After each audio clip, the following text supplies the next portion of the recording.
Mr. Speaker, members of Cabinet, members of this Honorable House, distinguished guests, my fellow Dominicans, residents, and friends of Dominica, greetings and good morning to you. Today, I give God the glory, for He has done great things for our country.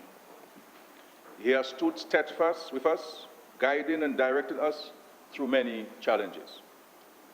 Mr. Speaker, every few years, our country has been adversely impacted by exogenous shocks, which have led to life-altering changes. I reference in particular two major weather events in 2005 and 2017, which resulted in combined losses of more than 310% of GDP. And now, in 2020, the dreaded COVID-19 pandemic. But this government is not daunted by these crisis situations. As with God on our side, we are confident that we will overcome them. At the end of 2019, this country elected a new government. A strong mandate was given to the Dominican Labour Party and to me as your Prime Minister. Determined to build back better, we developed the nationally embraced vision of a new dynamic Dominica, coupled with our national resilience development strategy. I take this opportunity today, on this occasion of the first budget after elections, to again thank the citizens of this country for reposing confidence in this Dominican Labour Party administration. Today, I assure each and every one of you that we are humbled by this show of support, and I pledge my commitment to continue to serve and manage the affairs of this country with prudence and diligence to the benefit of all Dominicans. Mr. Speaker, when we woke up on January 1st to the new year 2020, it was with hope, excitement, and confidence that our collective and national fortunes were turning the corner. We had rebounded from Hurricane Maria and put in place new building blocks on which our future growth and development would rest. In January 2020, we gained more encouragement from the assessment and forecast of the International Monetary Fund, the IMF, that the Dominican economy was set to expand by 5.5, 4.5, and 3.6% for the years 2020, 2021, and 2022, respectively. It must not escape our attention that the growth projection of 5.5% for Dominica was 2.1 percentage points higher than the economic growth rate which the IMF was also projecting for the countries in the Eastern Caribbean Currency Union. By any measure, Dominica was doing extremely well. At that time, our hopes were based on the solidness of our performance. But truly, Mr. Speaker, no one could have foreseen or predicted what lay ahead. A mere 2 months after the appointment of a new, young, and focused cabinet, we saw an unprecedented global shutdown. The world's busiest cities, highways, airports, thoroughfares, places of worship, learning, shopping, sports and entertainment activities stood empty and silent. Even as this Honorable House meets today, over 16 million people in the world have contracted the coronavirus SARS-CoV-2 or COVID-19, from which over 650,000 people have died. This government has had to divert significant resources to bolster the health sector and ensure an effective national response to the COVID-19 pandemic. According to the Johns Hopkins University Coronavirus Resource Center, Dominica has the third lowest incidence of the disease of 185 countries in the world, with only 18 cases and no deaths. Prior to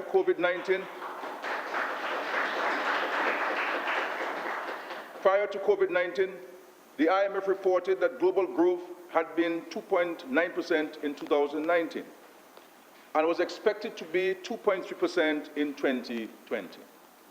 By June of this year, however, when presenting a global economic update in the World Economic Outlook, WEO, the IMF described the COVID-19 pandemic and its impacts as a crisis like no other.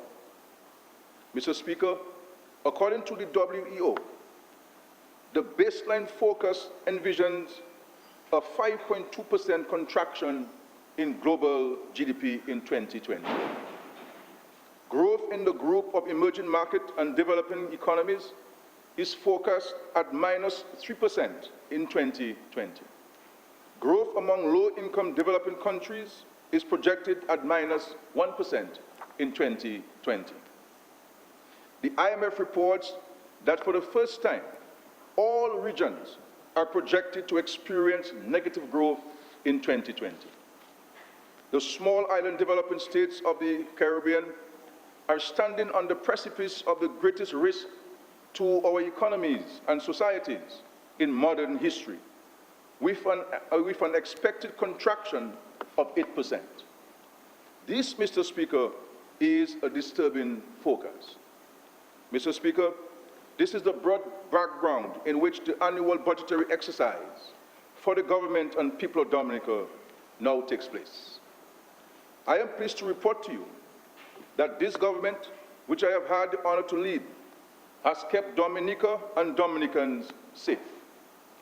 I also wish to thank my fellow Dominicans for their maturity, sacrifice, and discipline, and for, in large measure, complying with the guidelines and advisories of the Ministry of Health.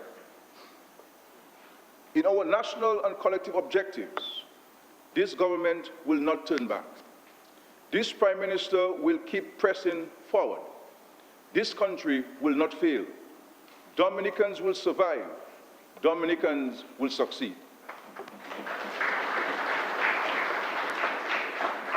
Mr. Speaker, this budget poses, and through its proposals, answers the question, and I quote, "In a time of trial, what must we do to achieve our transformation into dynamic Dominica, where there is prosperity for all?" This is the overarching goal of which we must not resile or be deflected. The new challenges emerging out of COVID-19 pandemic have made our policy outlines clearer and have strengthened our resolve to further invest in the empowerment of our people. If nothing else, the current economic uncertainties have highlighted the need to further strengthen our fiscal discipline and increase efficiency in government operations. In continuing to spend significantly on areas such as education and health, and in building an economy that is adaptable to a digital environment, we are indeed investing in the very dignity of our people. With that in mind, the theme for this year's budget is the road to dynamic Dominica, fostering economic resilience. Mr. Speaker, the full report on our accomplishments for the previous fiscal year is contained in the printed text. I therefore now turn to this year's economic review.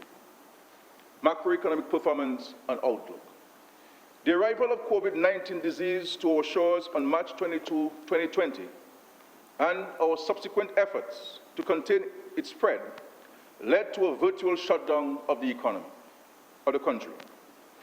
Like countries the world over, our ports were closed to passenger travel, as were those of sister Caribbean nations, bringing tourism activity to a halt. The wholesale and retail sector was affected by the temporary closure of most businesses. The same was true for the banking and insurance sector. Although construction activity did not cease altogether, the need for physical distancing and the observation of strict protocols took its toll on the level of allowable activity. This was evidenced by a public sector investment program outturn of $158.6 million for fiscal year 2019-2020, compared to $389.4 million for the previous fiscal year. As a consequence of the foregoing, Mr. Speaker, there was a sudden and unexpected economic slowdown with a resultant weakening of government's fiscal performance. The January 2020 IMF growth focus of 5.5% for Dominica this year has since been revised to a contraction of roughly 5.8%. At the beginning of that last fiscal year, that is July 2019, we had forecasted an overall deficit of 6% and a primary deficit of 4% of GDP by June 2020. However, due to strong tax revenue performance, along with close management of expenditure during the first 6 months of that fiscal year, the IMF in January 2020 projected that the overall deficit would fall to 1.2% of GDP, and there would be a small primary surplus of 0.6% of GDP by the end of June 2020. The broad fiscal target is a surplus of 2.4% of GDP. By contrast, Mr. Speaker, preliminary data now shows an overall deficit of 10.2% of GDP and a primary deficit of 7.8% of GDP for fiscal year 2019-2020.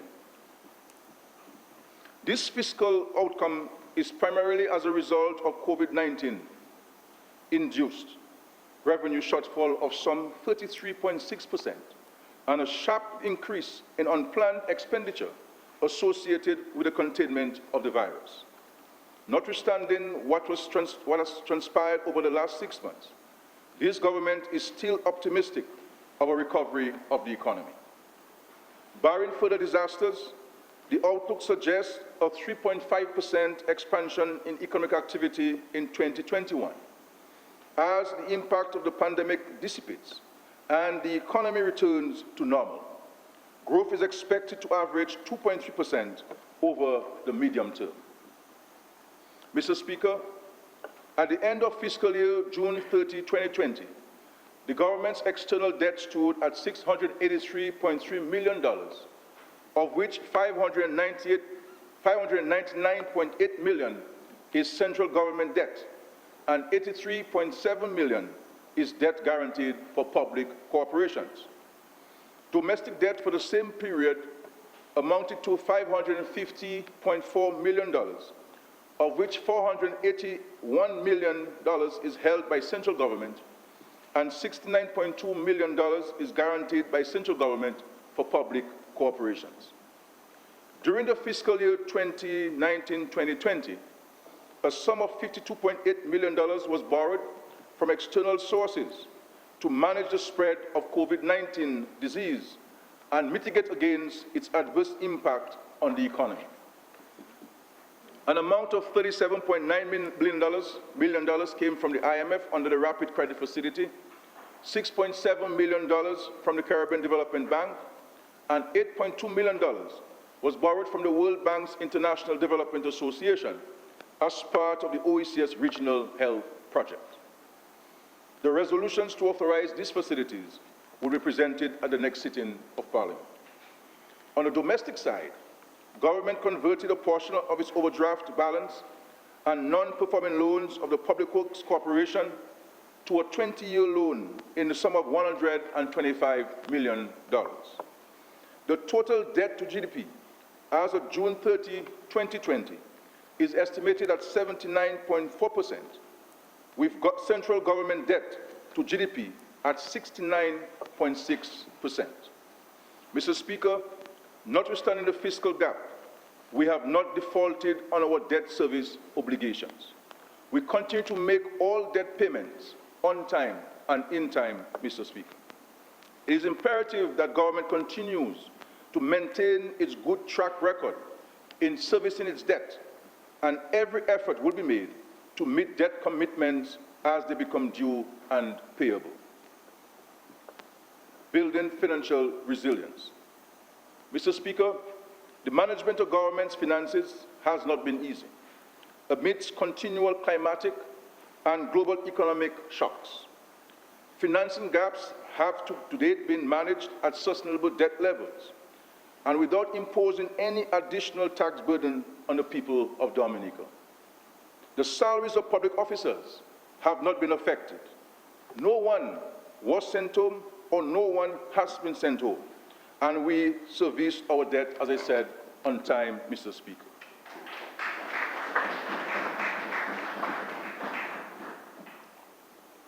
In order to maintain this position and ensure that these shocks do not result in derailing the country's fiscal position, government has decided to implement a number of additional policies to enhance public finance management and maintain sustainable debt levels to ensure financial resilience.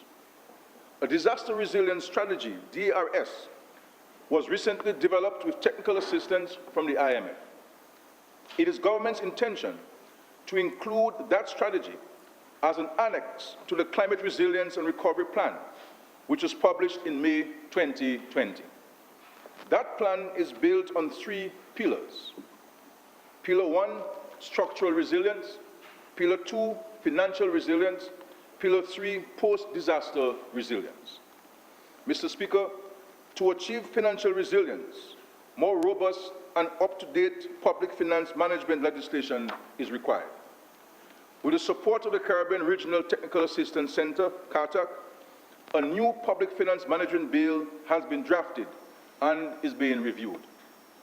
Government has also decided to implement a number of fiscal rules which will set the parameters within which it operates in areas such as debt, primary balance, and expenditure. Special provisions will be made for disasters and unforeseen events. Mr. Speaker, these rules are being finalized, and it is government's intention to seek feedback from the public before taking them to Parliament for approval, hopefully by September 2020. As a prudent government which prides itself on transparency, this government in 2013 presented to the Parliament a medium-term debt management strategy for fiscal year 2013-2014 to fiscal year 2017 to 2018. That strategy also included a review of the debt portfolio, which provided an in-depth analysis of the stock and composition of the debt, as well as the risk levels. The medium-term strategy for fiscal year 2019-2020 to 2021-2022, which also includes a debt portfolio review, is being finalized and will be presented to Parliament by September 2020. Although the medium-term strategy is for a period of 3 years, government will table a debt portfolio review report in Parliament annually. Mr. Speaker, also by September 2020, government will present to Parliament a new procurement bill. The bill seeks to modernize public procurement, underpinned by principles of integrity, accountability, transparency, and attaining the best value for money. Once enacted, it will replace the Public Procurement and Contract Administration Act No. 11 of 2012. The draft bill will be published by the second week in August to allow government to incorporate feedback from the general public before presentation to Parliament. The new bill was drafted with the assistance of the European Union and the World Bank and has received positive feedback from stakeholders and our development partners. Mr. Speaker, financial resilience cannot be viewed solely from the government's perspective. Every resident must play his or her part in ensuring their own financial resilience. Tropical Storm Erica and Hurricane Maria demonstrated how easily and quickly what we took several years to build could be lost within hours. Prior to Hurricane Maria, many were of the view that insurance was not required. Some thought they could rebuild from their pockets if anything were to happen. The experience of Maria has taught us that adequate insurance coverage is essential to safeguard our investments, our future, and that of our families. Government therefore urges all residents to adequately insure their properties and businesses against all insurable risks.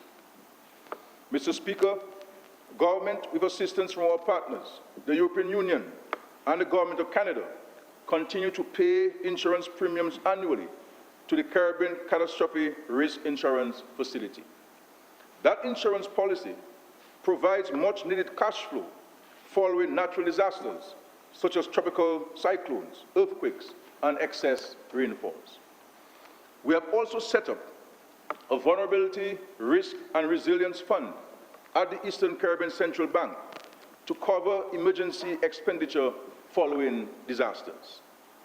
Effective October 2020, an amount of $500,000 will be placed in that fund monthly from CBI revenue and other sources, including contributions from our development partners. Meanwhile, government is exploring the development of a platform for the use of blockchain-based parametric insurance as a resilience option for households, small businesses, and farmers. It will be a micro-insurance product and will be designed so that premiums are highly affordable by the more vulnerable in our society. Mr. Speaker, notwithstanding the fiscal gap during the financial year 2019-2020, this administration's prudent management of the national economy in the interest of all Dominicans continues.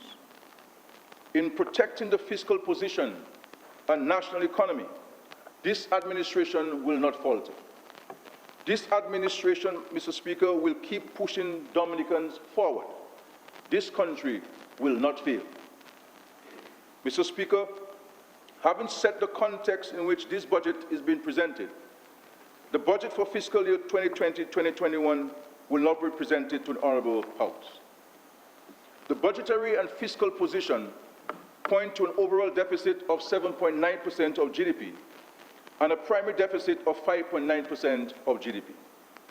Using conservative estimates, it assumes marginal increases over the fiscal year 2019-2020 in some of the major components of tax revenue and a return to normal CBI revenue activity. Estimates for capital expenditure are in keeping with expected receipts from the sale of government assets. The budget also assumes the utilization of committed grants to finance a large part of the capital program.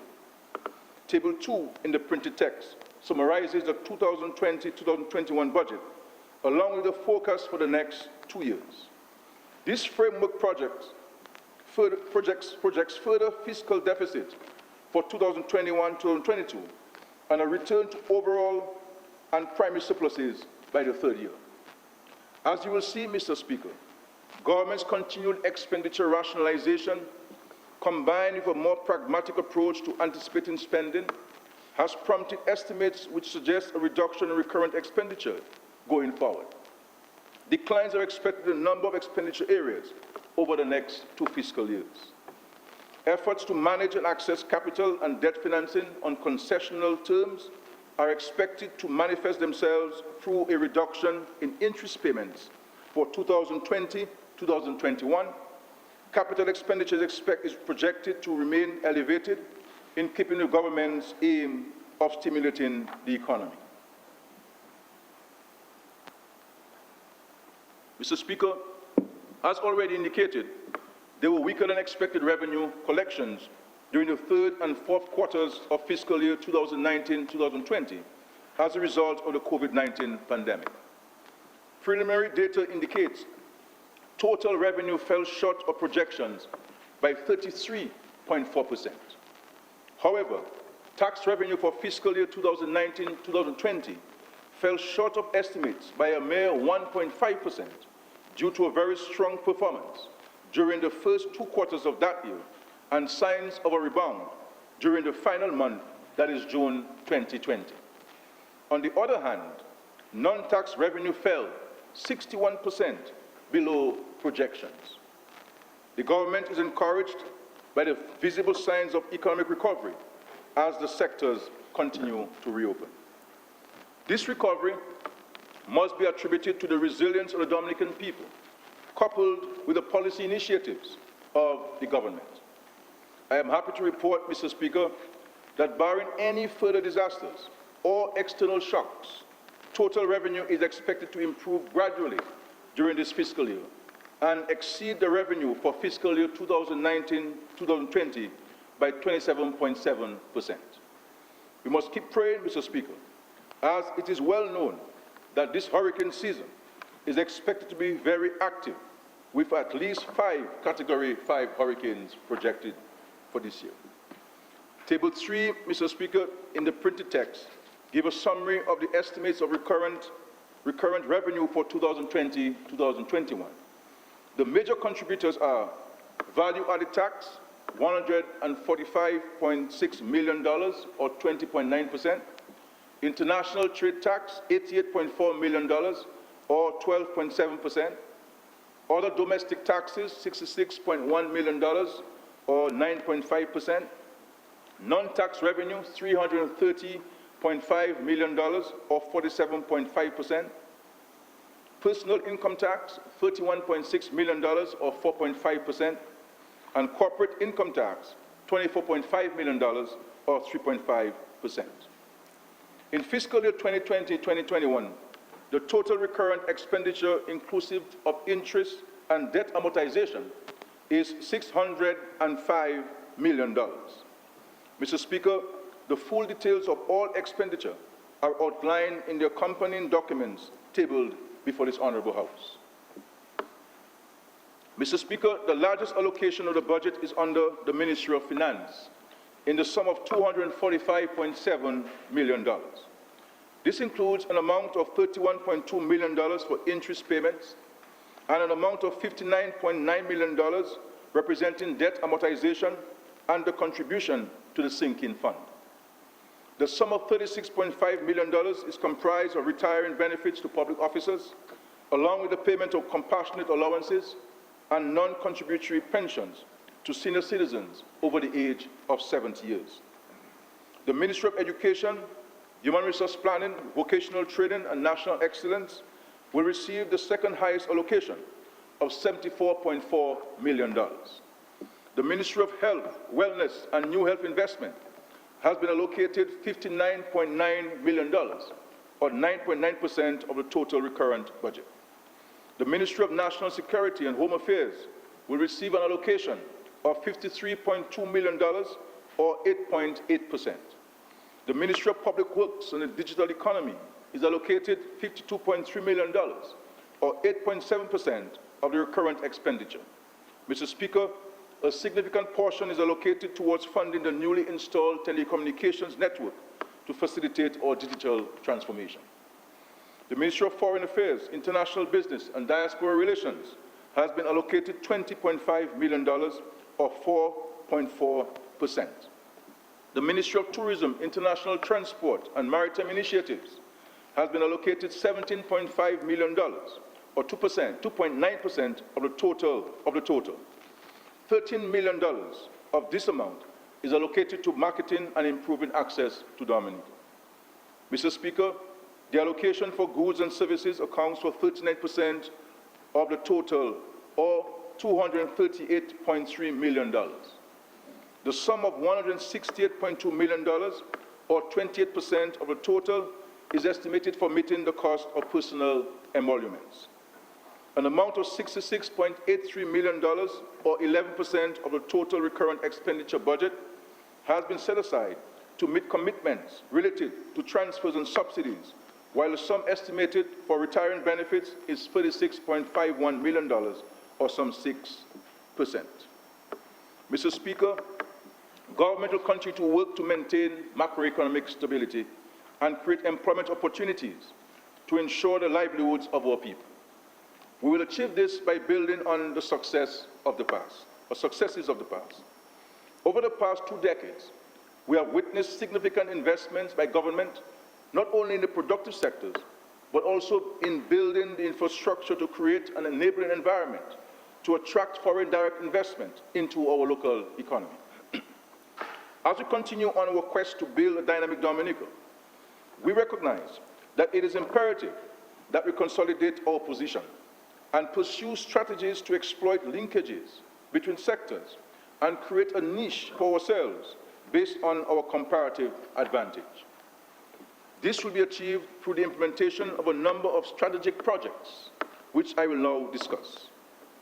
The public sector investment program for fiscal year 2020-2021 is estimated at $427.2 million and is financed as follows. Local funds, $235.7 million, loans, $47 million, and grants, $144.5 million. Specific line ministry allocations, Office of the President, $2.2 million, National Security and Home Affairs, $8.2 million, Electoral Commission, $0.4 million, Trade, Commerce, Entrepreneurship, Innovation, Business and Export Development, $5.1 million, Office of the Prime Minister, $13.7 million, Finance, $7.3 million, Blue and Green Economy, Agriculture and National Food Security, $37.2 million, Education, Human Resource Planning, Vocational Training and National Excellence, $11.1 million, Housing and Urban Development, $117.4 million, Health, Wellness and New Health Investment, $43.3 million, Environment, Rural Modernization and Kalanago Upliftment, $61.8 million, Tourism, International Transport and Maritime Initiatives, $6.4 million,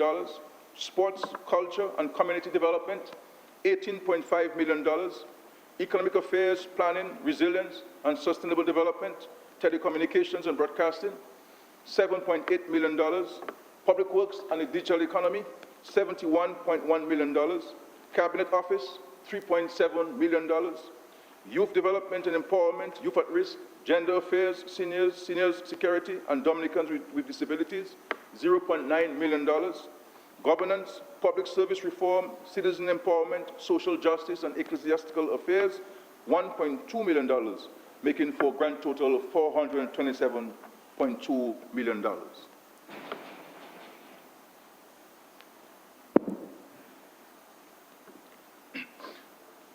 The digital transformation of Dominica. The digital economy has been identified, Mr. Speaker, as one of several building blocks in the creation of dynamic Dominica. This comes from the recognition that technology drives everything. The way people live, work, do business, access information, source goods and services, socialize, and even relax. In an effort to grow our economy, create more sustainable and higher-paying jobs, particularly for our young people, this government decided to pursue the digital transformation of Dominica. We believe that this is a golden opportunity for our young people to lead the process of the digital transformation of our economy and to help build an economy for the future. Mr. Speaker, this policy was clearly articulated in the Labour Party manifesto, and our seriousness was manifested in the creation of a ministerial portfolio which specifically focused on the digital economy. We immediately embarked on efforts to secure the necessary financing to help us achieve our objectives. In less than 6 months of this new government taking office, we have secured $75 million to help finance this transformation of our economy. I shall leave the articulation of the details of this progressive and innovative initiative to the minister responsible for the digital economy to expound upon. But suffice it to say that this is a tremendous show of concern for and confidence in our young people, Mr. Speaker.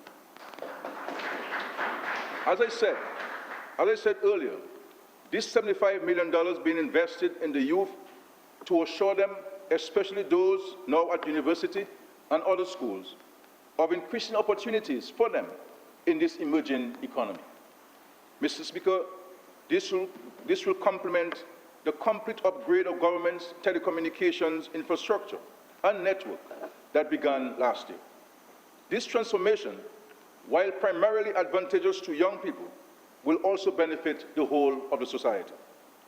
By improving efficiency and the way we do business, by bringing to us an increased range of online services, including allowing us to pay bills online and accessing government services, by employing digital technology to make our businesses more attractive and accessible to the public, by making online education more readily available to our students, and by improving the delivery of healthcare services for our people. Mr. Speaker, in respect to agriculture, fisheries, and food security, there is no doubt that the population at large is now convinced that there are myriad opportunities in agriculture. We are committed to working with our farmers and fisherfolk to ensure that this sector plays a critical role in dynamic Dominica. We will continue to encourage and partner with the farmers to build a sustainable agricultural sector that will further boost regional trade, complement our efforts at expanding agro-processing, and support the diversification of our tourism products into agro-processing, and very importantly, putting more money in the pockets of farmers, Mr. Speaker. The objective of this government is to continue to implement policies which will result in a sustainable agricultural system that will guarantee food security, rural livelihoods, economic development, and growth. The 67 million emergency agricultural livelihoods and climate resilience project is currently being implemented.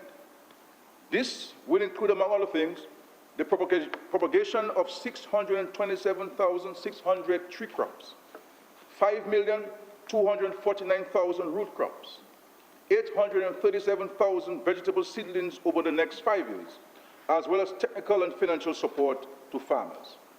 Mr. Speaker, I am told by farmers that they have never seen so much money and support coming to them as a result of this major investment. And one farmer said, if any farmer is complaining in Dominica, clearly something is wrong with that farmer, Mr. Speaker. The upgrade of production capacities and skills and strengthening producers' linkages with markets, the improvement of propagation facilities, among many other things. It is expected that this project will touch the lives of every Dominican, more so the fresh produce and livestock farmers. We have already seen the enthusiastic response of Dominicans to this project. Mr. Speaker, with this major investment, government is ensuring food security, increased employment opportunities, particularly for young people, and increased production. Mr. Speaker, final approval has also been given by the Fiscal Planning Division for the construction of a modern tissue culture facility at 1 Mile in Portsmouth.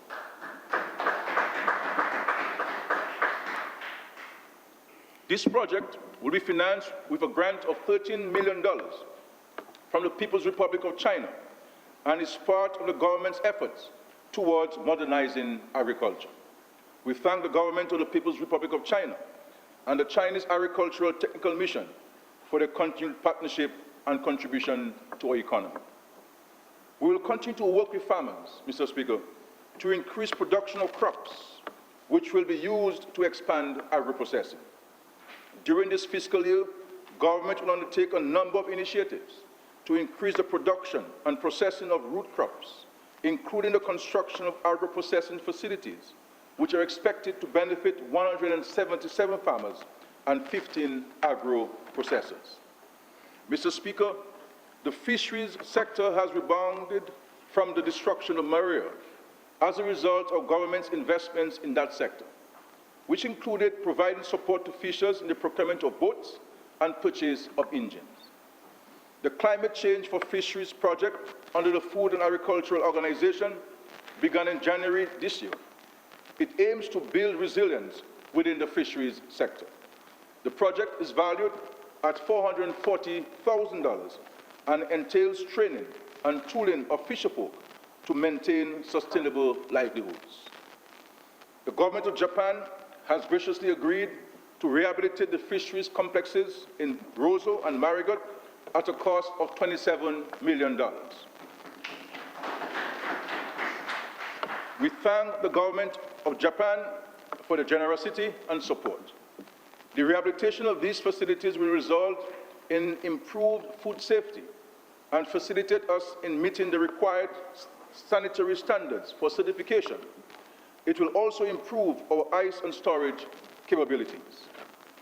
The multipurpose pack houses have made a significant improvement in the country's handling of fresh produce, enabling us to enhance the attractiveness of the produce and meet phytosanitary requirements. We will all agree that it has made a marked difference in terms of sourcing high quality and increased quantity of local goods on shelves in and out of Dominica. The multipurpose pack house processed $2.1 million of fresh produce in 2019 and EC $1.4 million in 2020 so far. This year, an additional $2.5 million has been allocated for additional works to improve and expand the operations of the pack houses. Mr. Speaker, Dominica has the ability to supply most of the fresh foods that are required for daily consumption. This includes, but is not limited to, our fruits and vegetables, root crops, meats and poultry, fish, honey, and processed goods such as cocoa, herbal teas, and pepper sauce. A vibrant agriculture and fishery sector, providing produce to the nation, decent work and livelihoods for fishermen and fishers and farmers, and agricultural workers, while providing the country with much-needed foreign exchange, will be central to the economy and society of dynamic Dominica. Budgetary support to the sector is intended to achieve this strategic goal. Mr. Speaker, the abattoir was a gift to Dominica from the government of the Bolivarian Republic of Venezuela. It continues to have great potential in positioning Dominica to become self-sufficient in the production of poultry and pork for local consumption at affordable prices, thereby helping to reduce our food import bill. Under the World Bank project, the abattoir will be further enhanced in order to expand its capacity and be able to deliver on this objective. The government is willing to lease the abattoir to serious interests and capable private sector person or entity at a peppercorn rate for a period of 5 years in the first instance. Herein lies a great opportunity for the private sector, Mr. Speaker. From all reports, the abattoir's products are in high demand and are of high quality, all the makings of a successful venture. Government is making a renewed call to local entrepreneurs to take advantage of this business opportunity. Mr. Speaker, we will continue to work with the farmers to ensure that such an arrangement benefits all. And I will go on to say, Mr. Speaker, that we are prepared to lease this facility at $1 a year for 5 years in the private sector, in an effort to empower people to make money and to create more jobs in the economy of Dominica. In the expansion of our fisheries, agricultural sector, and improving food security and exports, Dominica will not turn back. Dominica will keep pressing forward. This country of ours will not fail, Mr. Speaker. Mr. Speaker, tourism, despite the current hiatus in global travel, government continues to remain optimistic about the prospects for that sector, both in terms of cruise and stayover visitors. The cruise lines have been satisfied with this government's maintenance and improvements of tourist sites and the country's general infrastructure and cleanliness. Indeed, Mr. Speaker, the major cruise lines have given their commitment to return to Dominica once the borders are reopened and there is agreement on safety protocols. In terms of stayover visitors, the future of Dominica looks encouraging. Our market-ready hotel room stock is increasing with the construction, expansion, and rehabilitation of hotels. Up to March of this year, we had made much progress in improving access to Dominica with new routes and/or flights from Air Antilles, Wing Air, Inter-Caribbean, and Silver Airways. We were also at the time processing an application from Caribbean Airlines for direct flights from Trinidad and Tobago, and in discussions with 2 airlines about the possibility of providing direct flights from Florida. We anticipate that once the pandemic dissipates, these discussions will resume to facilitate easier access to Dominica. Mr. Speaker, the government is prepared to support all initiatives that will lead to increased airlift to Dominica, including the reorganization of LIAC, led by the Prime Minister of Antigua and Barbuda. Mr. Speaker, Dominica has some of the most unique and diverse offerings in the Caribbean. We are consistently ranked by many international tour operators, travel writers, and media houses as one of the top 10 destinations to visit. Dominica's tourism product has the potential to become one of the main economic pillars of resilient, dynamic Dominica. To ramp up and refocus our marketing efforts, the marketing budget has been increased to $13 million. The necessary budgetary allocation has been provided to the relevant ministries to effect product upgrades to the island's top 10 most visited sites, as well as the capital required for the commencement of works on the Vendors Arcade in Wharton Waven. Mr. Speaker, even in a time of difficulty, government is acutely aware of its role in creating the enabling environment for investments and the overall development of this country. The larger-than-usual public sector investment program, with most of the projects in a state of readiness for implementation, ensures that government takes the lead in that regard. Arising out of discussions with national stakeholders over the past 3 months, government is now proposing a list of additional measures to support the economy to be implemented over the next 12 months. Mr. Speaker, one of the ongoing challenges we faced pre-COVID-19, and more so now, is triggering greater access to liquidity for businesses, and also encouraging a widening of the private sector locally. With this in mind, we will create another avenue for attracting investments and much-needed capital to new and existing local businesses with the introduction of a Dominica Entrepreneurship Visa. Under the Dominica Entrepreneurship Visa program, foreign investors who start a business in an approved sector or who invest in an existing approved local business or pursue the option of a joint venture with a local business owner will be granted resident status in our country. There is no doubt, Mr. Speaker, that the introduction of this initiative will result in the creation of jobs and assist with the further expansion of the economy and local entrepreneurship. Mr. Speaker, within the last 10 years, as a result of the investments of this government in micro, small, and medium-sized enterprises, MSMEs, they have assumed an increased importance in the economic and social development of our country. The MSME sector is quickly evolving as a nursery of entrepreneurship, driven by creativity and innovation. Mindful of the contribution of these businesses to the economic development of our country, government, over the past 3 months, has implemented a number of measures amounting to $23.2 million to cushion the negative impact of COVID-19 on the MSMEs in our country. These measures included extension of the tax payment and filing due dates, access to a special highly concessional loan facility to assist these businesses in meeting the operational costs, and livelihood grants to the self-employed and employees who were grossly affected. To date, 799 individuals have received livelihood grants. Another 292 grants have just been approved for payment this week, while 390 loans have been approved for small businesses.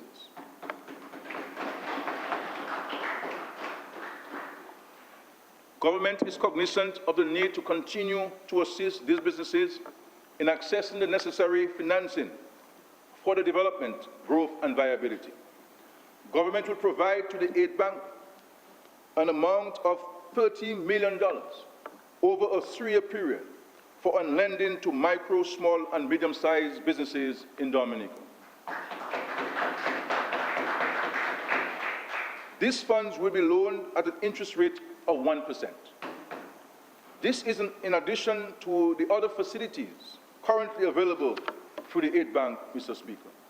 An amount of $4 million has been set aside for this fund during this fiscal year in the first instance. To benefit, persons must be in good standing with the Dominica Social Security and Inland Revenue Division. I intend on meeting a representative group of entrepreneurs and business owners as early as July 29, 2020, to hear from them on the conditions and parameters of this new exciting initiative, which will benefit all of them. Mr. Speaker, while we are on the topic of tax, I would like to assure the small businesses that government understands their concerns about having similar income tax filing requirements as medium-sized businesses. That is why we have begun the process to implement a simplified tax system for small businesses. This system will reduce the record-keeping requirements and make it much easier to file and pay your taxes. We expect to implement this new system by January 2022. Mr. Speaker, several measures have already been put in place to support our tour and taxi operators within the tourism sector in recognition of their substantial contribution to tourism.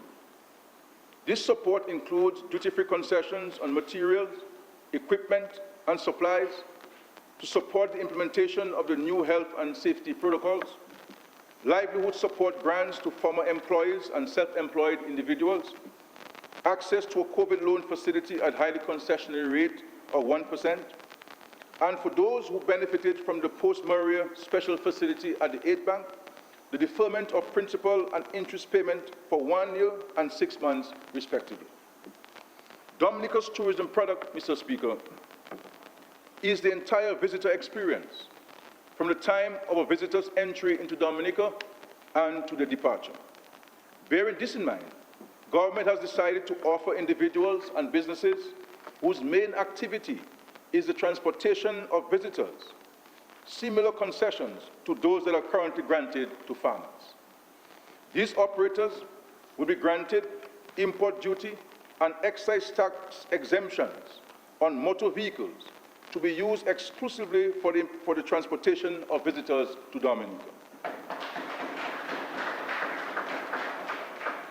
And we're talking about, Speaker, of up to 40% import duty waiver and 28% excise tax.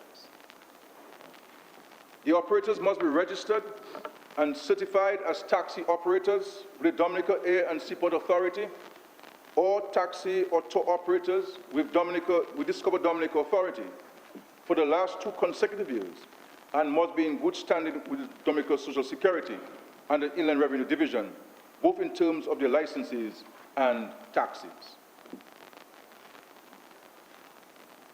Concessions will be granted on a maximum of 2 vehicles over a period of 5 years, and on vehicles not more than 5 years old. Mr. Speaker, as part of our development plans for the North, government intends to construct a marina in the Portsmouth area. We recognize that having a marina in Dominica could bring significant foreign exchange from the purchase of food and tours, and from the provision of support services required to maintain seagoing vessels. We expect to commence work on the marina within the next 2 years, Mr. Speaker. As a first phase, government will allow the importation of pleasure crafts and excursion boats measuring at least 45 cubic meters, along with the engines, free of import duty and VAT, to begin to stimulate economic activity in that area, Mr. Speaker. These vessels will be required to register in Dominica with the Maritime Unit. This measure is expected to attract pleasure crafts, including yachts, to anchor in Dominican waters for extended periods, facilitate non-Dominicans who own these vessels and wish to make Dominica their home, further diversify our tourism product by creating the opportunity for residents to purchase crafts for use in dive operations and in offering sightseeing and entertainment tours to locals and visitors alike.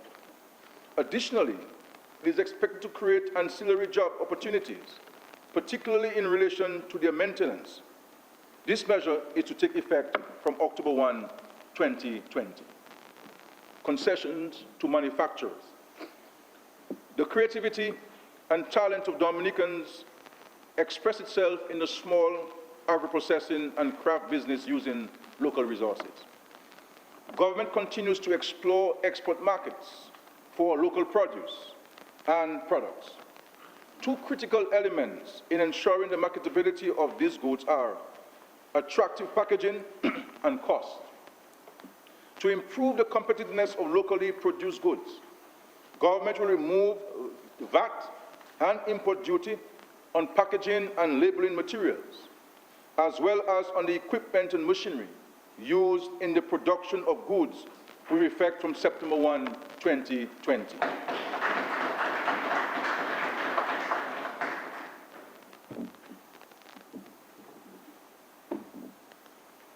Mr. Speaker, this is no doubt a huge cost-saving measure for the manufacturers and agro-processors in our country.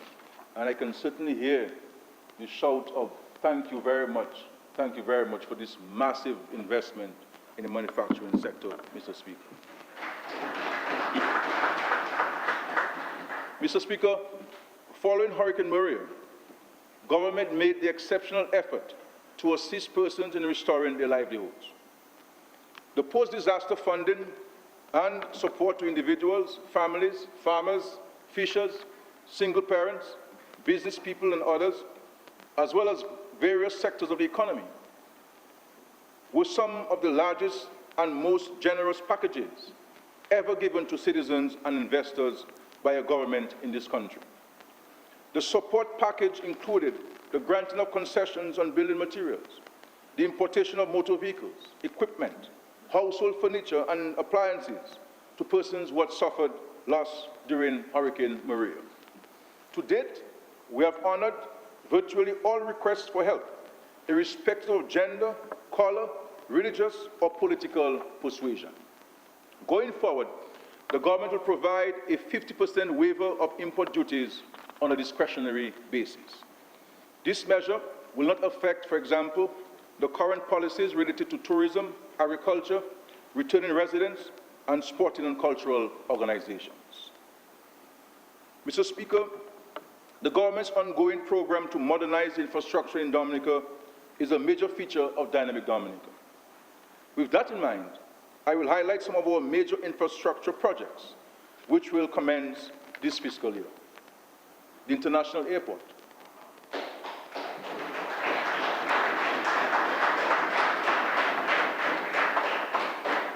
Mr. Speaker, the International Airport, Mr. Speaker.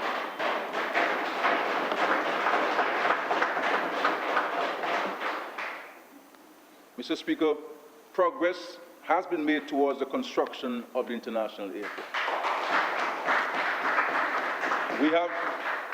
We have completed the necessary surveys, and Cabinet has approved for the acquisition of 213 properties required for the airport construction, of which 47 are farms. The total market value of these properties is estimated at $50.7 million.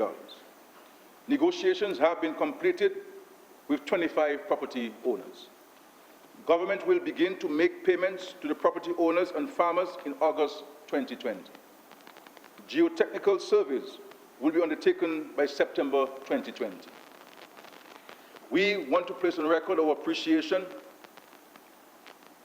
to the government of the People's Republic of China for its commitment towards the construction of this important transformational project of Dominica. And we are grateful to them for their solidarity and support. And how I cannot wait for this airport to begin, Mr. Speaker. And this airport will be built under this current Dominica Labour Party administration. Roseau Enhancement Project.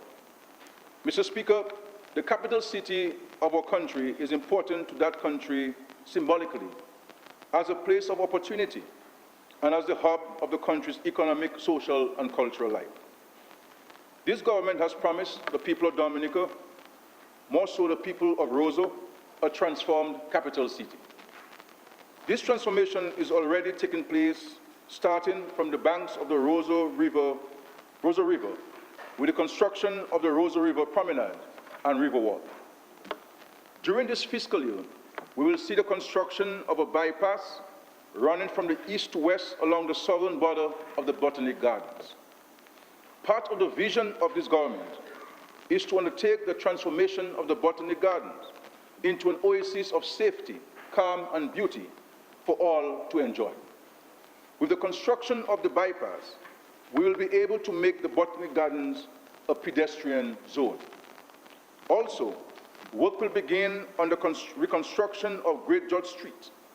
It will include the construction of a new road surface with all utility lines placed in underground ducts, covered drains and gutters, new sidewalks which will take into consideration the needs of the physically challenged, and upgraded street lights.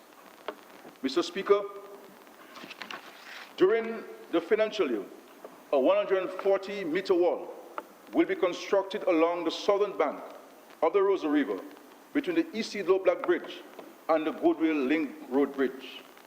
This will not only enhance the aesthetics of the city, it will also complete the southern river defense walls, mitigating the risk of flooding of the city. The rehabilitation of the Layo Bridge. Mr. Speaker, the eastern bridge at Layo, which was severely damaged by Maria, will be fully reconstructed, taking into account the need to build resilient infrastructure that can withstand the magnitude of flooding events and other stresses such as earthquakes.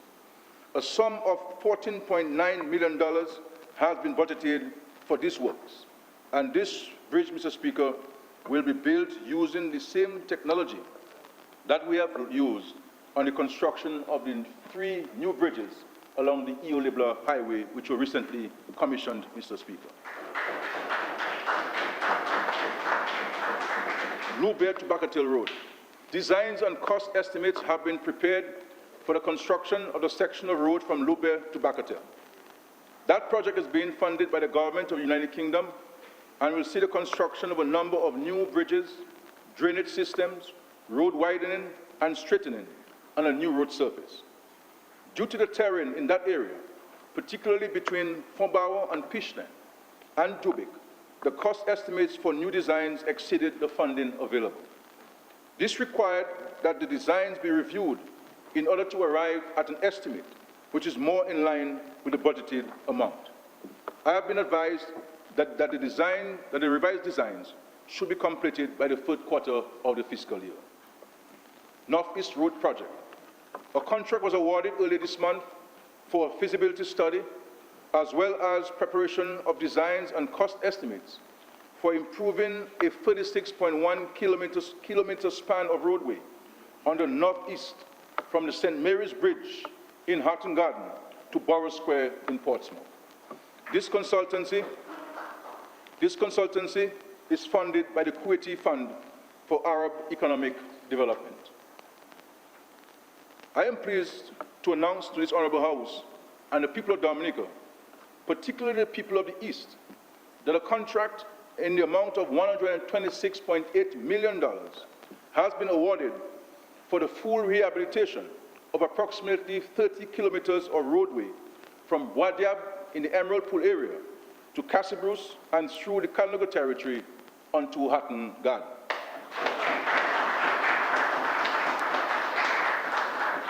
This project is expected to commence in August 2020 and will include the construction of new bridges, drainage systems, road widening and straightening, and new road surfaces. I wish to point out to this Honorable House that out of the $126.8 million, $79 million will be spent in the Salibé constituency alone, member for Salibé. This investment in the road network will certainly enhance and indeed increase economic activity in the East generally, especially in the Castle-Bruce and Salibia constituencies. During this fiscal year, at least one road in each of the 21 constituencies has been selected for rehabilitation works under the Community Road Enhancement Project Phase 2. The overall cost of the project is estimated at $14.9 million. Government will also undertake restoration works, including construction of retaining walls and road reinstatement at Bells, Cabanis, and along the Warner Road. Mr. Speaker, in an effort to enhance the quality of service offered to the public and to build a more robust national water system, government will focus during the fiscal year 2020-2021 on completing the upgrades of Water Area 1 and commence work on the Bacatel and Mont Prosper water supply projects, as well as Bent's Intake and Access Road Rehabilitation Project. In this fiscal year, the Water Sector Strategic Development Plan, which will look at the holistic improvement of the resilience of the water sector, including upgrading the infrastructure and capacity of Duwasco, is expected to be completed. This important project is funded by the Government of the United Kingdom, and we express our sincere gratitude to the United Kingdom for the extraordinary partnership demonstrated to our country, Dominica. Mr. Speaker, interventions to build resilience in the island's water systems will begin on the new Roseau Valley Water Supply Project, supply improvement to Trafalgar, Shawford, Ponkani, Copthall, Wharton Waven. The East Coast Water Project, Phase 1, supply to Mont Jean and River Syrique from Grand Fond. The West Coast Water Project, where Portsmouth and Salisbury water supply will be augmented, the Castle-Bruce water supply, and the Calibishi water supply. Works are also expected to commence on a PV-powered backup water supply system for Roseau Central and PV systems for Tetmon and Jimit water pump stations. These systems are being facilitated by the Caribbean Community Climate Change Center, utilizing funding pledged by the Italian government. Mr. Speaker, once this project is completed, we should see vast improvements in the resilience of the water systems, thereby resulting in a more reliable water supply. Mr. Speaker, the government views sports development as a key component of our development agenda. Sports has been touted as critical in the development of our youth, as it instills in them a strong sense of discipline, builds character, confidence, and contributes to their general well-being.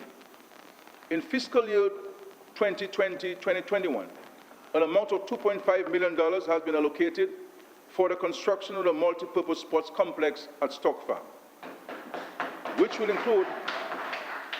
include indoor and outdoor courts, an Olympic-sized swimming pool, and tennis courts, and be outfitted with essential amenities to include showers, locker rooms, and the like. Work is expected to commence by the second quarter of this fiscal year. In addition, Mr. Speaker, there are a number of playing fields and hard courts which will be rehabilitated during the fiscal year, including the completion of the Reuben Blackmore Marsac hard court.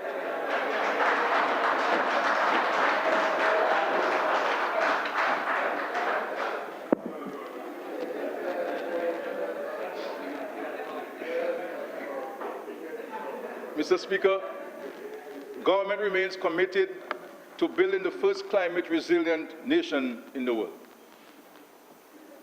This will ensure that another severe weather system will not disrupt our lives, society, economy, and environment to the extent or duration experienced after Hurricane Maria.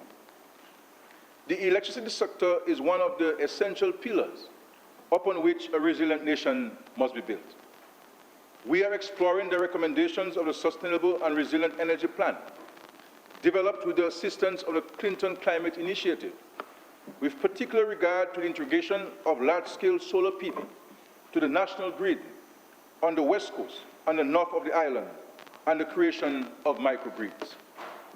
Mr. Speaker, as it relates to the geothermal development project, I have previously reported to this Honourable House that we have secured all of the financing for this project based on the designs presented to the government at that time. That project went to tender, and all of the bids were returned significantly higher than the in-house estimates. We therefore had to revisit the designs. This design now allows for the reinjection well to be placed in Loader instead of Wharton-Waven, which it is hoped will significantly reduce the construction costs. Mr. Speaker, 6 sites have been approved for the UNDP Low Carbon Development Path project intervention: the Sensi Resource Center, the Dominica Infirmary, Monratchet Emergency Resource Center, Isaiah Thomas Secondary School, Portsmouth Secondary School, and Sansove Primary School, implemented by the government and funded by the Global Environment Facility, GEF. Mr. Speaker, the greening of our electricity sector will result in greater resilience for the country and economy and new jobs for our people. In making our infrastructure resilient and our economy fit for purpose, this administration will not turn back. Dominica will keep pressing forward. This country will not fail, Mr. Speaker. At the center of our transformation of society and economies are health and education. These areas warrant special attention. I framed the positioning of Dominica, or the position of Dominica, squarely on the development of our human capital. Mr. Speaker, permit me to adopt a phrase from the Director General of the OECS, Dr. Didicus Jones, who says that, and I quote, "There is no future that we can imagine, there is no potential that we can visualize, and there is no sustainable livelihood that we can cultivate without education," end of quote. This government is in full agreement with the Director General. We recognize that human resource development is an integral part of the upward mobility of our nation, and a well-trained and educated workforce is a critical element of our growth strategy. Just over 10 years ago, this government announced its visionary policy of ensuring that we have at least one university graduate in every Dominican household by 2020. Since then, we have worked without ceasing to provide support and facilitate the education of thousands of our young people. Over the years, this government has provided significant support to facilitate the attendance of our students at school, improving physical infrastructure, providing transportation to and from school, providing uniforms, shoes, and textbooks, and the school transfer grants. We have achieved universal primary, secondary, and tertiary education with the decision last year to make tuition at the Dominica State College free. We have also worked with our parents to secure scholarship opportunities for our students, mainly in Venezuela, Cuba, China, and Morocco. Thousands of our young Dominicans have been trained in numerous disciplines, some of which include business studies, ICT, medicine, psychology, natural sciences, agriculture, hospitality and tourism, law, engineering, aviation, and the arts. Many of them have gone on to further their studies, earning master's and doctoral degrees. The training of our citizens is a principal key to the path of transformation.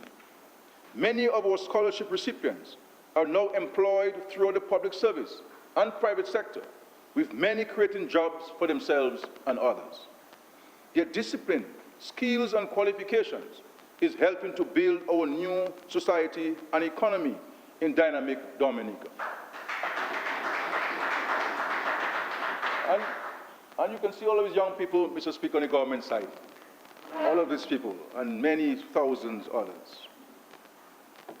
We are proud of the achievement of our many students and are confident that we have substantially achieved the lofty goal that we set ourselves of at least one university graduate in every household in our country, Dominica.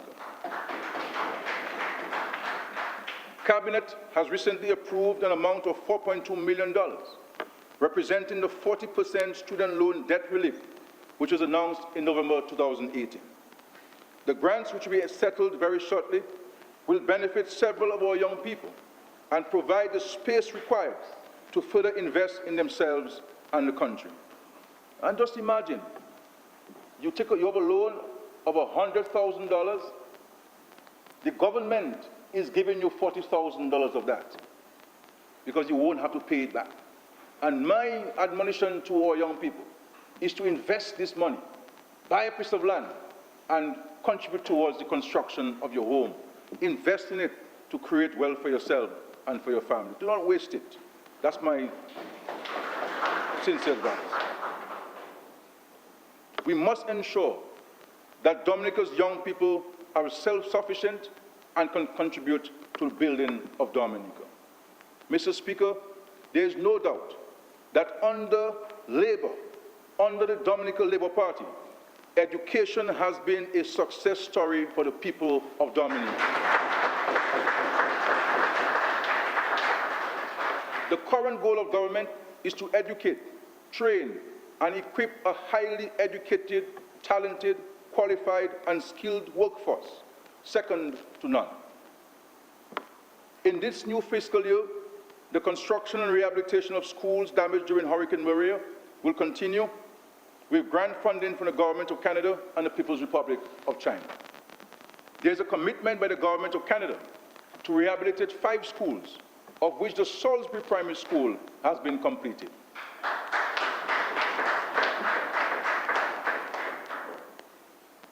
The designs have been completed and the tender process started in respect of the Monjon, Will Strathmore Stevens, Granby, and Daly's primary schools. In keeping with our commitment to focus on education from cradle to grave, all the schools listed above will, on completion, boast of having early childhood education units. Work on these schools are expected to begin by September 2020. Mr. Speaker, the government of the People's Republic of China is committed to construct the Calibishi, Thibault, Tetmon primary schools and Goodwill Secondary School, and extend the Belle-Bishopé and Sineku primary schools. To effect the commencement of these projects, letters of exchange were signed between representatives of the government of Dominica and the government of the People's Republic of China on May 20, 2020. Reclassification and modernization of the public service. At this stage of our development, it is critical that we have a public service that reflects our new realities. To achieve this, we are embarking on a comprehensive reclassification and modernization of the public service program, which will focus on the reform of existing structures and management of personnel, the overhauling of procedures, increasing efficiency through expanded use of technology, and improving our delivery of services to the public. It will also focus, in particular, on improving benefits to public officers. While the government has accelerated in recent times efforts towards getting officers appointed in the public service, and we have made attempts at public service reform, we are of the view, and so are the unions, that the way to systematically address the concerns of pay, terms and conditions, upward mobility, is through a reclassification exercise. We have submitted a request for proposal to CARICAD, as it is the expectation that the exercise be conducted by them because of the expertise they possess in this regard. Mr. Speaker, this government has made significant investments and strides in the health sector. The Dominica China Friendship Hospital is progressing apace and is on track to be completed next year. This promises to revolutionize the standard and quality of healthcare delivered. In preparation for this, the government, through the National Health Commission, has embarked on an ambitious health sector reform program that includes an autonomous model of governance that will lead to the establishment of the Hospital Management Authority. There will be a complete overhaul of how the hospital functions, which will include, among other things, a focus on accountability and transparency, the creation of a management authority with powers and responsibilities set out in an Act of Parliament with subsidiary legislation and rules, creation of a board of management to provide policy direction and leadership, recruitment of a chief executive officer with the requisite decision-making capacity, qualifications, experience, and competencies. Mr. Speaker, it is important to note that the hospital is not being privatized and will never be privatized under this government, but will remain a public health facility with a new governance management structure that will give greater focus to the improvement of the delivery of health care in an efficient and cost-effective manner. I wish to place in the records of this Honourable House the government's gratitude to the Health Commission chaired by Dr. Dorian Shillingford. We want to thank them most graciously. Mr. Speaker, 4 of the modern, resilient health centres promised in last year's budget have been completed. In Vickers, Portsmouth, Marigot, and Bellevue-Chopin. Mao and Wesley will be completed in August 2020, Bacatel and Penville in September 2020, and Ansley has commenced. Collyho, Soufriere, and Newton are expected to commence in September, having finalized all the outstanding land issues. Further, under the Pan-American Health Organization Smart Facility Initiative, funded by the United Kingdom, our health facilities are being transformed into safe and green centers, capable of functioning independently for at least 15 days after a disaster. In our plan, even if communities are temporarily cut off after disaster, each community will continue to be able to deliver quality health care in a functioning facility.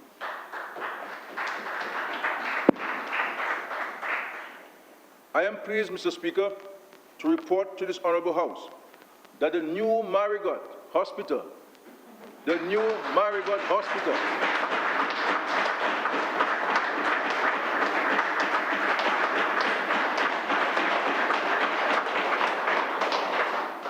which naysayers doubted would ever be built, is progressing at a quick and fast and muy rapido pace.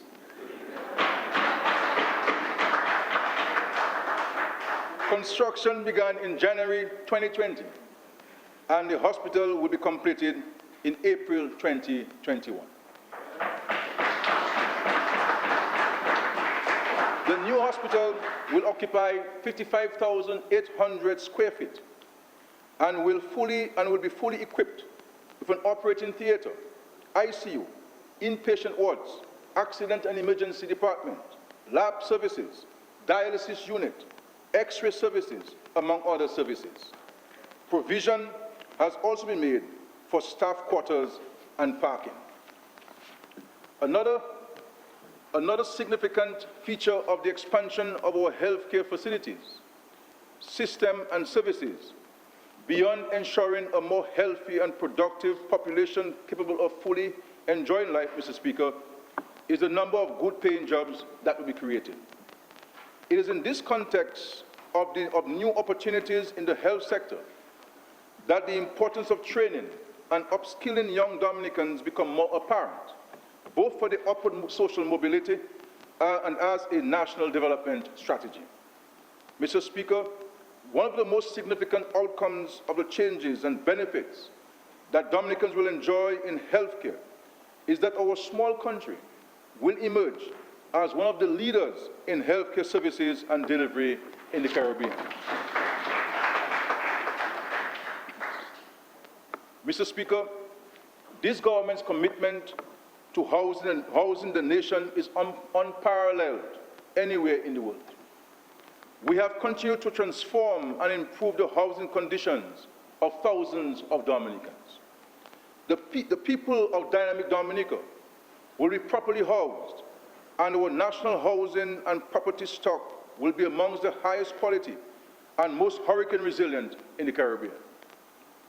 As we accelerate the Housing the Nation program in fiscal year 2020-2021, the Ministry of Housing and Urban Development will receive an allocation of $117.4 million.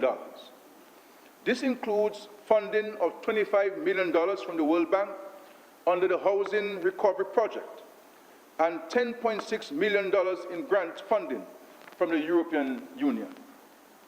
The latter is designated to construct 50 resilient homes in the Kalinago territory. The tender process has commenced and award of contract is expected soon. I would like once again to place on record the gratitude of the government and people of Dominica to the European Union for this grant. Mr. Speaker, over 450 homes will be built across the island with proceeds from the Citizenship by Investment program. These significant investments, while providing homes to those in need, will not only contribute to changing the landscape of our housing sector, but also create many opportunities for jobs and the provision of other services.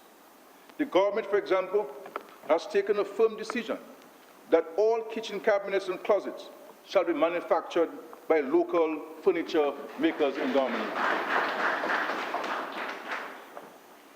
Introduction of a property tax. Mr. Speaker, many of the vacant and abandoned properties in Roosevelt and other urban areas have become eyesores to residents and visitors to the nature island and pose a health hazard. Government wishes to send a signal to owners of these properties that now is the opportune time to put them into productive use to contribute towards the development of our country. Government has begun initial work on the implementation of a property tax. The intention is to apply the tax to vacant and abandoned properties. In the first phase, the tax will apply to the vacant and abandoned properties in the city and other urban areas. It is expected that this tax will take effect from July 1, 2020. This gives owners ample time to get the properties into productive use. So if properties are into use, there is no need to apply the tax in 2021, Mr. Speaker. Reduction in land transfer fees.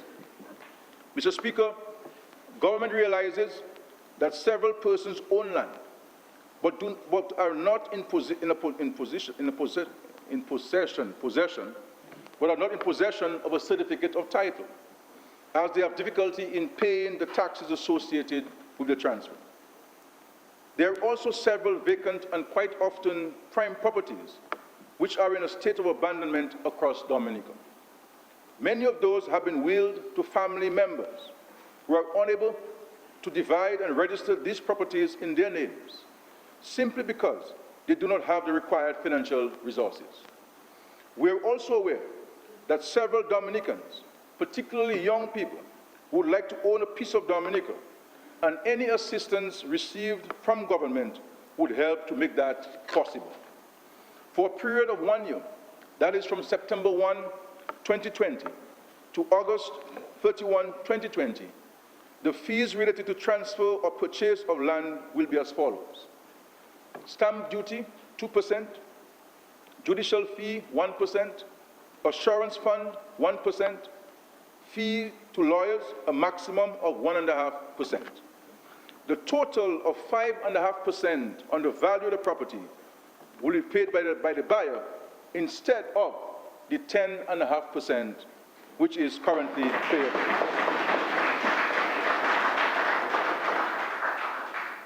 This, Mr. Speaker, will result in a 48% reduction in fees associated with land transfer for the buyer or receiver. The fee payable by the seller of these properties will remain at 2.5%. We urge our citizens here and abroad to take advantage of the temporary reduction of these rates. Additional staff will be reassigned to the registry as needed to facilitate quicker processing of these titles.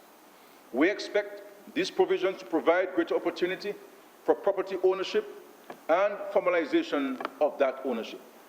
The provisions will be particularly helpful to young people, couples, or families looking to own their first home or piece of property.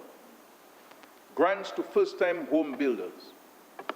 We have received again this year, Mr. Speaker, the recommendation to reduce import duties on building materials. As indicated on numerous occasions, based on Dominica's experience, this measure does not result in the desired outcome of an equivalent reduction in the prices of these materials. Notwithstanding government's expansive housing program, we are cognizant of the fact that we must create the environment to encourage people to build their own homes. We have more than doubled the mortgage interest deductions allowable for income tax, have made funds available at the Government Housing Loan Board and at the Aid Bank for access by public officers and citizens in general.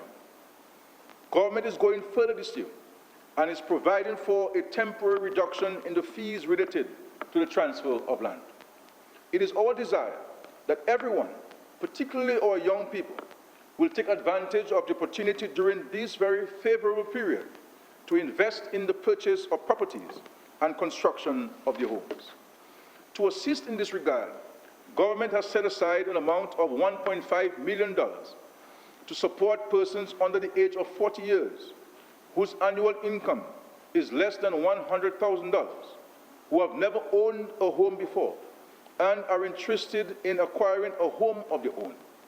This support will be provided in the form of grant vouchers to a maximum of $10,000 per home for the purchase of building materials, or to be put towards the transfer fees for the purchase of a new home, Mr. Speaker.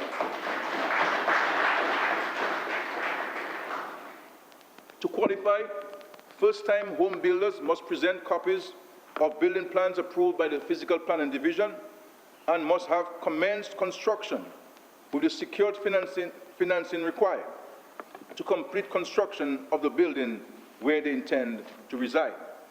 In the case of first-time buyers of a home, notice of intention to sell must be presented along with evidence that financing has been secured.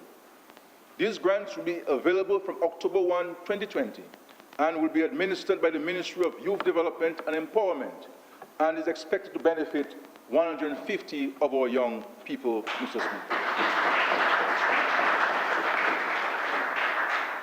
Mr. Speaker, while we concentrate on providing for the vulnerable, middle-aged and elderly, we shall continue to assist in the development of our young people to ensure they can be self-sufficient and contribute to the building of Dominica for generations to come. The decriminalization of marijuana.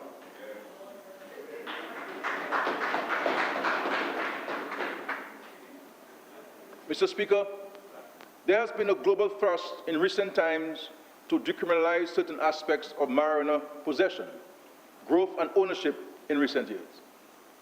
Mr. Speaker, I see you smiling on this. This challenges views on the use of cannabis and policies which align with emerging scientific research. In my address to this Honorable House last year, I indicated that, and I quote, "We are of the view, however, that in all the circumstances, particularly having regard to the empirical data and the growing international importance of medical marijuana and the world trend of decriminalization of marijuana for medical, religious, and recreational use, that the government should bring to the Parliament for consideration legislation to decriminalize the possession of marijuana," end of quote. In our Dynamic Dominica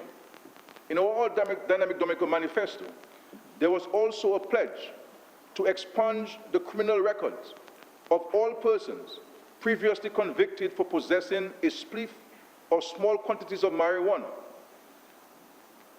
that were clearly not for sale or trafficking, and to halt prosecutions of persons found in possession of 1 ounce or less of marijuana for personal use. A draft of the Drugs Prevention of Misuse Amendment Bill 2020 is before the Cabinet and will be presented to the Parliament very soon at the next sitting Mr. Speaker.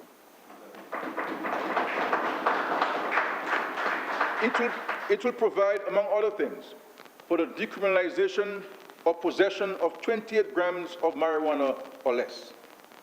The government will forge ahead on the matter of developing a revenue stream and foreign exchange earnings from the marijuana industry, and will report further on this aspect of the policy in due course. Mr. Speaker, in building of our human and social capital and the creation of opportunity, this government will not turn back. Dominicans will keep moving forward. Our country will not fail, Mr. Speaker. Mr. Speaker, I now propose to deal with the matter of a tax amnesty. Mr. Speaker, this government has substantially reduced the tax payable in Dominica, particularly personal income tax and corporate tax, to ease the tax burden on residents. We have increased the income tax personal allowance from $12,000 to the present level of $30,000, reduced the tax rate by 5% in every band, and have made some adjustments to the lowest band, reduced the corporate tax by 5%, allowed for deductions on interest payment paid on student loans, and have more than doubled the deduction allowed for mortgage interest. Mr. Speaker, this government is not a fan of amnesties. We believe that taxes should be paid when they are due. We applaud all Dominicans who are diligent and who continuously pay their taxes and do so on time. These dutiful Dominicans are making an important national contribution. We urge others to follow their example. That said, Mr. Speaker, this year is an extraordinary one, particularly for us in Dominica, where COVID-19 has followed so closely on the heels of Hurricane Maria. That is why government has decided to grant a tax amnesty. Effective August 1, 2020 to November 30, 2020, government will waive the interest and penalties due on outstanding personal income tax, withholding tax, corporate tax, excise tax, and value-added tax liabilities in respect of tax periods prior to 2019.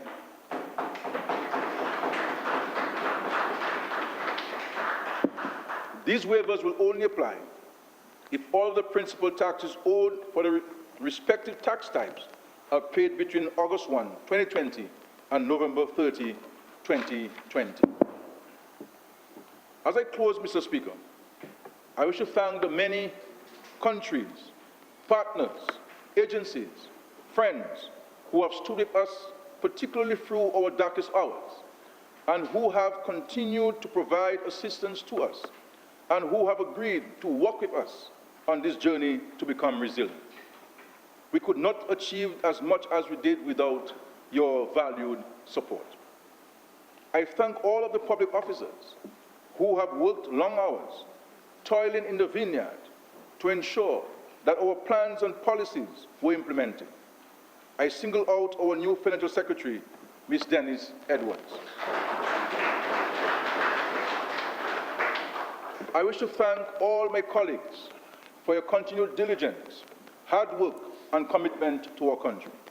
I can say to the country that you are an exceptional group of men and women, and the country is certainly grateful for your contribution.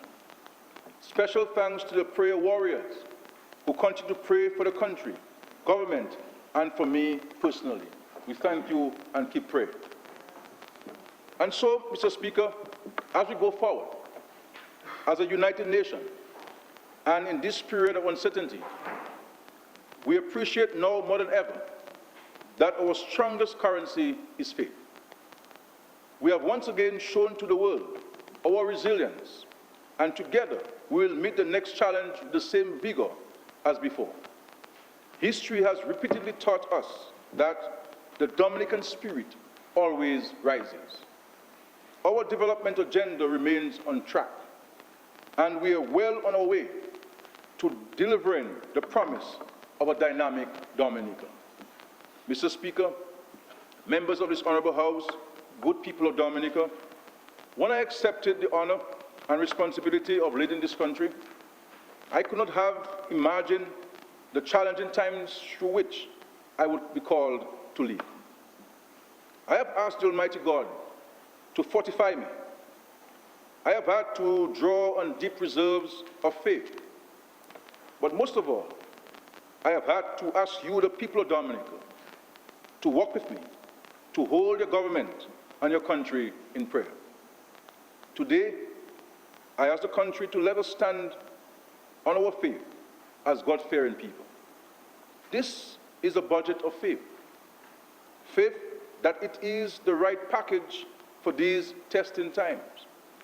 Faith that the people of Dominica are resilient enough to fight through adversity until they see their way clear. Faith that the government will stick to the task. Faith that the Almighty God is holding us in His hand.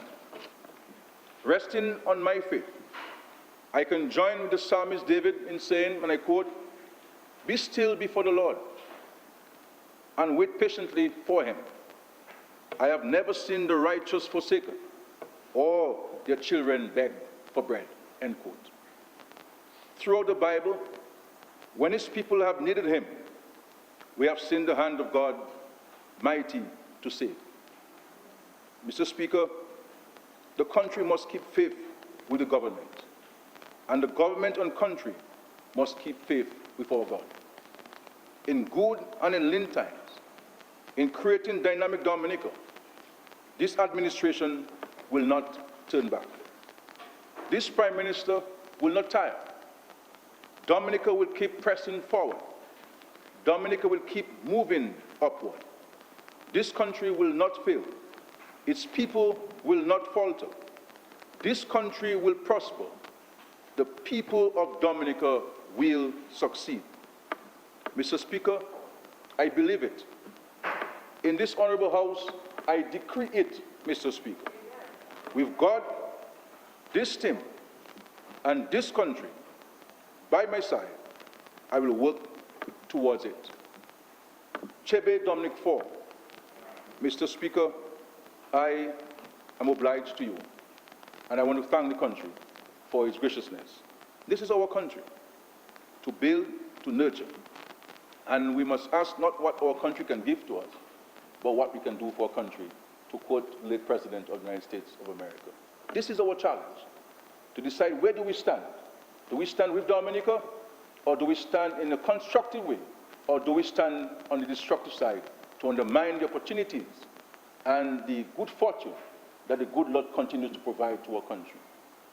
Because it is written, it is not what you say, but what you do. And what will be your response to this question? What have you done to the least of my brothers and sisters on earth? Thank you very much, Mr. Speaker. Thank you.